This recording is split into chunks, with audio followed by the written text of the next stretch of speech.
Welcome to the Ballroom Dance Channel. My name is Sunny and we're a worldwide community of ballroom dancers, and we meet here every day to talk all things ballroom dance. Before I dive in, Dancing with the Stars, tune in this Tuesday's regular time slot, 8 p.m. They are going to host their first ever annual holiday dance spectacular. So it's not like a regular Dancing with the Stars show. It's not a competition. These are all pre-choreographed numbers. We're going to see a lot of our favorite performers from this season, both pros and stars. Yes, including Robert Irwin, who I love. There's going to be some big name performers like Pentatonics. There's going to be all pro numbers because they have a little more time to prepare for this special. You're going to see a little bit higher quality dancing, so that should be fun. So yeah, that's coming down the pike. Okay. Here is today's letter. Hi, Sunny. I enjoyed your video today, and I've seen that situation you're talking about, where a pro didn't want their student to compete, amateur, meaning with an amateur partner. Losing that pro-am business ultimately cost that studio about $30,000 a year, because the student ditched that studio to find another coach in another studio who actively supported her amateur partnership aspirations. What are your thoughts on students wanting to become teachers? I feel some studios or teachers are maybe short-sighted, reluctant to help the students turn pro because they don't want to lose that giant revenue. What's the best way for a student to get around this? Okay, so number one, in addition to the story I shared in that video, I've seen it in another pro who I worked with, very greedy, trying to hold their students back, postpone as long as possible that person turning pro, in my opinion, because they were greedy and they just wanted to bleed them dry financially as a pro-am student.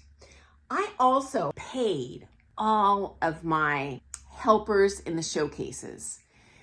And this same person was like, you shouldn't be paying those people. You're turning paying customers into employees. That's a horrible business decision. Okay, well, newsflash. This person who thought I was making horrible business decisions by behaving ethically ended up going under in about a year when they opened their own studio. So, yeah, greed is a very short-term solution that's going to bite everyone in the butt who chooses that path. Okay, next step.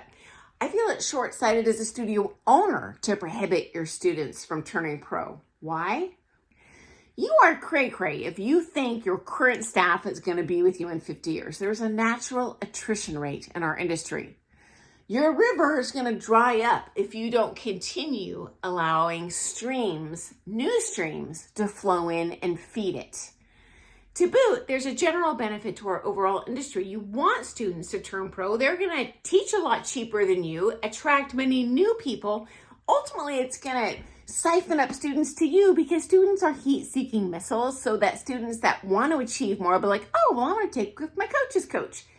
Pads your pocket in the end either way. Just one way takes a little more patience. Number 3, what bigger feather can I have in my cap as a teacher than to train someone, especially if they come to you as a brand new beginner, not knowing a single dance step, and they leave as a teacher with a successful clientele or opening their own successful studio. It feels so rewarding to me.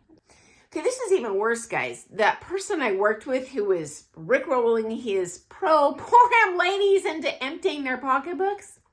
Okay, well, he had a lot of TAs in his classes, and in my opinion, a bit lazy. He would always have these TAs cover his classes.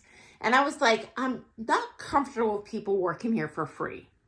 He's like, well, they're my blah, blah, blah. No, you're my employee, and I'm not going to do anything that might appear off the books because it's my butt on the line with the IRS if anything looks fishy, right? Well, he's like, okay, well, you need to tell them our studio policy is we pay them 40%. And then you kick back 10% to me, meaning they keep 40% of their income and then he gets 10% on top of that. So he's keeping 20% of their income. I'm like, dude, I'm not going to lie for you. That's not our studio policy. This just blew my mind. So to me, indicates the character flaw based in greed when the studio owner or the teacher or both aren't supporting you in your dance dreams.